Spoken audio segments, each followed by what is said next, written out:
Magandang oras at magandang buhay mga kababayan, mga ka-Golden Boy. Meron tayong bigyan ng reaksyon dito. Ito yung last 2 weeks ago na issue kung saan nagpahayag si Marcoleta na walang West Philippine Sea, wala sa mapa at nasa guni-guni lamang natin, katang-isip.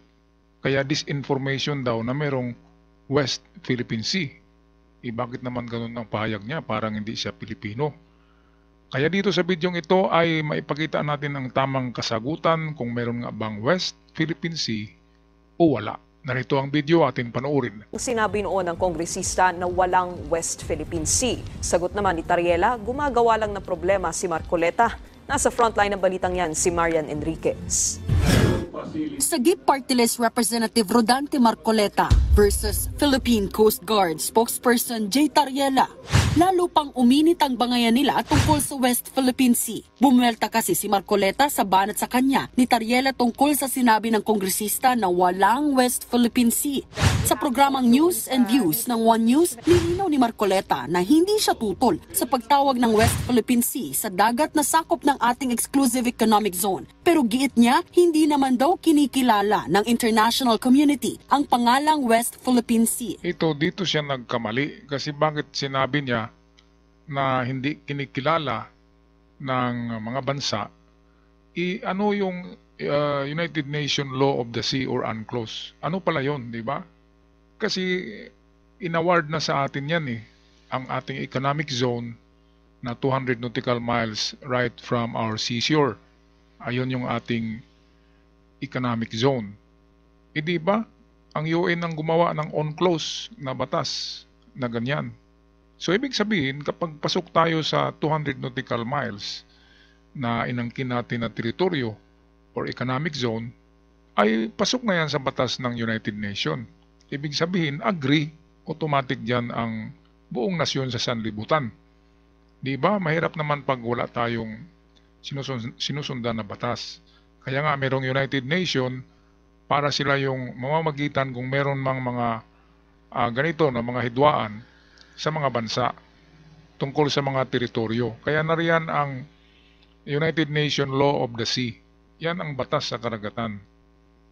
Kaya si Marcoleta ay dinumog ng iba't ibang inuulan siya pinuputakti ng mga comment na negative. Siyempre, negative lahat. Kasi imbis dapat na makipaglaban siya diyan kasi Pilipino siya, ay kumampi pa siya sa China. At ang ibig sabihin niya ay disinformation daw yung WPS. Wala daw WPS. Inakita naman natin sa old map ni Bilardi Murillo. Di ba yung old map na 17th century ay nariyan na sakop ng Pilipinas ang Panakot Islands, which is yan ang WPS. Baho di Masinloc, atin din yan. Kasi nasa mapa ng Pilipinas noong 17th century, old map yan, ancient map. Kaya yun na lamang ang pagbasihan ng katibayan na atin talaga yan. Wala nga lang nakalagay na WPS sa globe, sa map. Kasi nga ang mga cartographer noong ancient time, ay hindi pa nga nila nakilala ang Pilipinas. Kaya hindi nilagyan ng Philippine Sea diyan dahil ang Philippine na pangalan ay galing kay King Philip ng Spain, di ba? Wala pa King Philip noon Ang pangalan ng Pilipinas noon ay ano pa? Itong ano bang tawag doon sa old name ng Pilipinas? Wala pa ngang Pilipinas na word, kaya wala ngang West Philippine Sea. At paggawa ng mapa na yan, 17th century, ay nakolonize na tayo ng Spanish. Kaya ang Spanish mismo, Spaniards government, ang nagpangalan ng Pilipinas, Islas Pilipinas, na tribute sa kanilang haring si King Philip. Kaya ganyan. Atin ang West Philippine Sea. Wala nga lang pangalan sa mapa na nakalagay na West Philippine Sea, pero ngayon ay meron ng deklarasyon si PBBM. Noong November 24 yata pinirmahan niya yung Archipelagic Act, Law of the Sea, na inangkin na natin yan, na atin na talaga yan ang WPS. Kaya meron ng WPS noong November pa, nang pirmahan ni Presidente PBBM ang Archipelagic Act, law of the sea, base sa UNCLOS, ay atin na yan. Kasi dineklara ng presidente natin. Iyang China nga, nagdeklara din sila ng 9 line, di ba? Kaya may karapatan tayo na magdeklara basta't naaayon sa law of the sea international, yung UNCLOS or United Nations law of the sea. So ito, balik tayo sa ating video. Kung makikita niya, ipamukha niya sa akin, kapag hindi niya nakita sa mapa ng karagatan ng mundong ito, mag-resign siya bilang promotor sa wala siyang naiintindihan. Sagot ni Tariela, nakasisira raw ng Teka, balikan natin yun. Grabe namang sakit naman ng salita na yun, no? Karagatan ng mundong ito, mag-resign siya bilang promotor sa wala siyang naiintindihan. Oh, grabe naman. Nag-study yan ng Coast Guard eh. Sino bang mas, sa tingin nyo mga kababayan, sino bang mas eksperto sa karagatan? Itong congressman ba o yung Coast Guard? Yung Coast Guard, nag-aaral yun eh. Nag-aaral ng ating karagatan, pati navigation, pati rule of the sea and the ocean. Ayan yung pinag-aralan ng Coast Guard eh. At saka hindi lang basta-basta ang Coast Guard si Tariela, siya ay Commodore. Napakalaking ranggo yan. Tapos sabihin ni Marcoleta na bubo daw. Gago pala, gago. Ngayon, papatawag na naman ni Marcoleta yung mga vlogger na kumontra sa kanya. Pwede ba yun? Siya nga yung unang nagsalita ng masama eh. Kaya pinuputakti siya ng komento ng mga tao, hindi lang vlogger. Kahit sino mang tao ay hindi pwedeng wala tayong West Philippine Sea. Yan lang ang inaasahan natin eh. In the future, kahit patay na tayo, pero sigurado tayo ng ating mga lahi at ating mga offspring, mga anak, mga apo, ay mayroong pang karagatan na pagkukunan ng makakain, mga isda at halamang dagat. At hindi lang yan, pinaka-importante dyan yung minerals, di ba? Yung reserve oil, reserve deuterium, at ano pang makukuha dyan, di ba? Kaya, dapat kasi, sabi naman na ni PBBM ay nagpapansin lang daw si Marcoleta. Kaya nagsabi siya ng headline ng mga salita, pang headline. Kasi marami talagang mag-react at makilala siya. Pero ang negative effect ay makilala siya na hindi siya makabayan. So masama ang epekto. Kay Marcoleta hindi maganda. Dapat dito ay nagipaglaban siya sa China eh. Ilalaban niya ang Pilipinas against China. Hindi yung doon siya papanig sa China kasi ang Pilipino ay atin kasi yan ang kalupaan eh. Ang pinaglalaban natin sa WPS ay hindi para sa kay Marcos lang. Hindi para kay Marcos yan. Para sa lahat ng mangingisda dyan. Yan sa karagatan ng WPS. Balik tayo sa video. Siya bilang promotor sa wala siyang naiintindihan. Sagot ni Tariela, nakasisira raw ng loob na marinig mula sa isang mambabatas ng 19th Congress na nagpasa ng Philippine Maritime Zones Act na nag-ugat daw sa pagiging ignorante ang paggamit ng West Philippine Sea. Giit ni Tariela, tinatanggap ng sambayanan ang pangalan. Sumisimbolo rin ito sa karapatan natin sa ating EEZ. I just would like to get your thoughts on Representative Marcoleta's statement that there is no such thing as the West Philippine Sea. Okay. Okay, so he's expressing his opinion. Ang West Philippine Sea ay hindi katang-isip natin lamang. Eto, dito na medyo galit na dito si PBBM dahil uminit ang issue eh. Yung unang dinig niya ay parang baliwala muna pero uminit siya eh. Kaya ito, bumanat kaagad siya. Meron siyang speech at pinatamaan si Marcoleta dito, atin na pakinggan. West Philippine Sea ay hindi katang-isip natin lamang. Ito ay atin. Ito ay At ito ay mananatiling atin hanggat nag-aalab ang diwa ng ating minamahal na bansang Pilipinas. Pagtitibayin at palalaguin natin ang kamalayan at kaalaman ng buong bansa at titiyakin na maipapasa natin ito sa kabataan at ating susunod na mga salinlahi. Ayan, yan ang importante na masigurado natin, masecure na atin talaga yan. Kaya ngayon ipaglalaban na natin yan para sa mga susunod na henerasyon ay mag-harvest na lamang sila dyan, hindi na sila bubulihin ng China. Ito administrative order meron diyan, no? Naming papangalanan na West Philippine Sea. Ito yung administrative order ni PBBM at hindi lang yan, merong Archipelagic Act of the Philippines na nag-define, nagsasabi kung hanggang saan ang ating teritoryo sa West Philippine Sea at kung anong mga isla ang atin at kung anong mga isla ang sa China. Hindi naman lahat inangkin natin dyan. Meron tayong tinira para sa China. Respetuhan lang yan eh. Dapat na respeto lang. Ganyan lang talaga yan. Okay, balik tayo kay PBBM. Laws on our maritime zones and archipelagic sea lanes make sure that this intergenerational mandate, this duty, will firmly take root in the hearts and minds of all our people. Sa buong sandatang lakas, sa Coast Guard, sa ating mga mangingisda sa West Philippine Sea. Tagapimpo ninyo ang taus-pusong pasasalamat ng buong bansa dahil sa inyong ginagawang pagmamatyag at sakripisyo. Ito si Jonathan Malaya ay ang Assistant Director of National Security Council of the Philippines. National Security, Assistant Director, ibig sabihin ay sa National Security ito, kaya meron siyang alam tungkol sa mga teritoryo at kung ano yung mga pumapasok sa Pilipinas na illegal, katulad ng mga spy. Kasi under the National Security, yung mga Chinese spies na nahuli. Kaya kasama niya dito na tinatalakay yung mga Chinese spies. At dito pinapaliwanag niya kung talagang ang West Philippine Sea ay sa Pilipinas o legal ba na tawagin niya na West Philippine Sea. Kaya ito, pakinggan natin ng mabuti. That Republic Act 12064 or the Philippine Maritime Zones Act clearly defines what the West Philippine Sea is.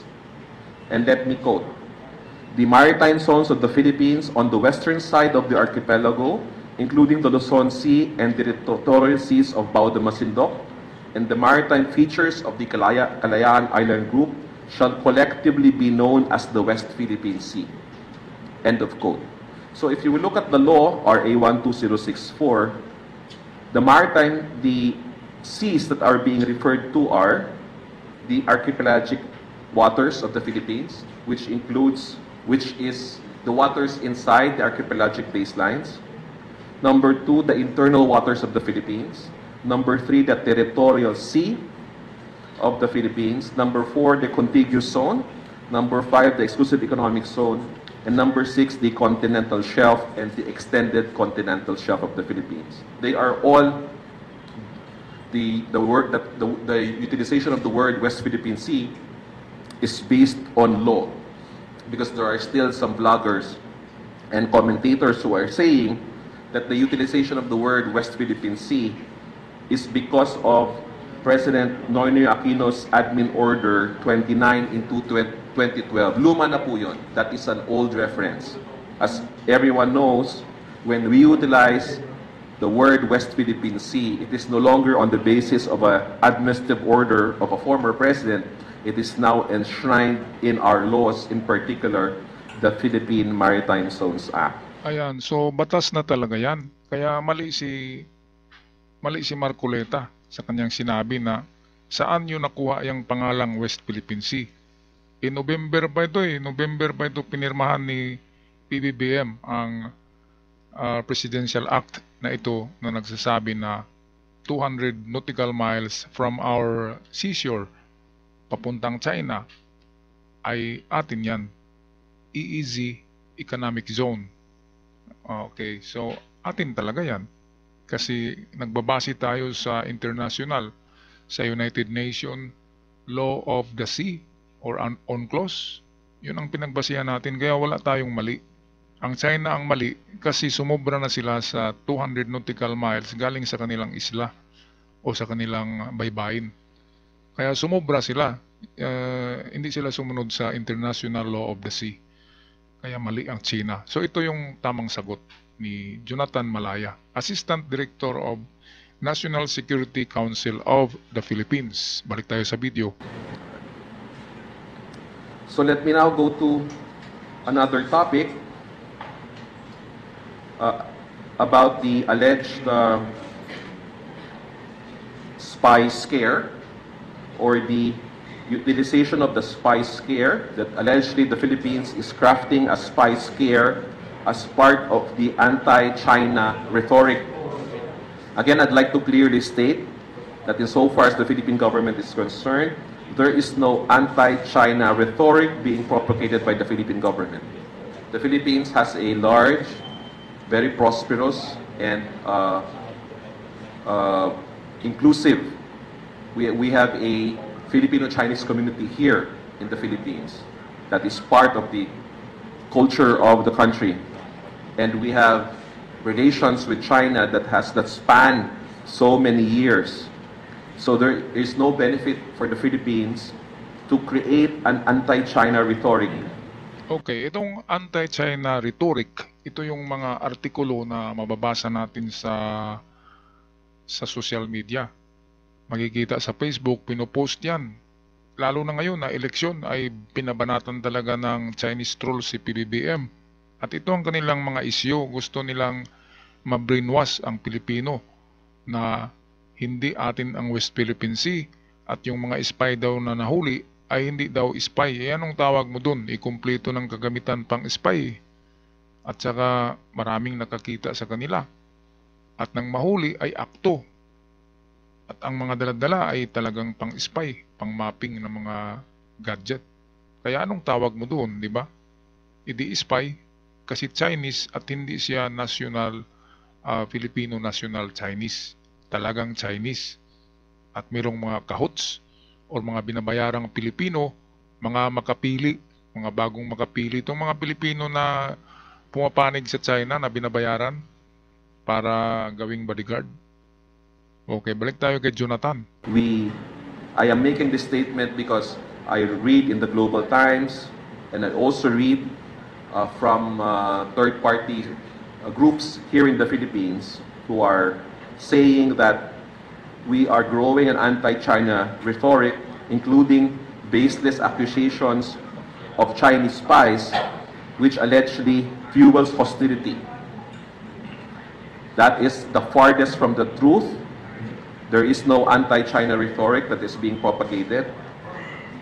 We just happen to have the evidence to pin down several Chinese nationals who have been arrested by Philippine law enforcement authorities in the act of espionage. Cases have been filed in court. These are legitimate counterintelligence operations. These accused individuals of espionage were caught in the act. They were caught red-handed. Espionage equipment were confiscated by law enforcement authorities. The NBI has secured the necessary warrants to conduct forensic investigation, and we already have a wealth of evidence to pin them down. Okay, so ito yung ebidensya, klarong-klaro naman yan. Ito yung likuran ng kanyang SUV, kumpleto ng pang-spy na mga gadgets, pang-mapping yan, parang sa Google Map. Ganyan, magagawa siya ng mapa para kung sakaling aatake ang China dito, kasabay sa Taiwan, yan naman ang plano ng China, na kapag aatake sila sa Taiwan ay isasama na ang Pilipinas. Kaya mga DDS, mamulat na kayo. Saan ba kayo magipaglaban? Susuot ba kayo ng uniforme ng China tapos magipaglaban kayo sa Pilipino? Paano na yung mga anak nyo, mga apo nyo? Kalaban nyo na rin. Pati kapitbahay nyo. Dahil kayo'y nabayaran, ay huwag niyong gawin yan.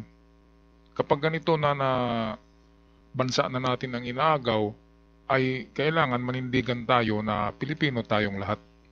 Di ba kahit DDS ka, loyalista kami, ay magsama-sama na tayo, idipinsa natin ang Pilipinas. Kapag ganun, naatakihin at aagawin na ng China.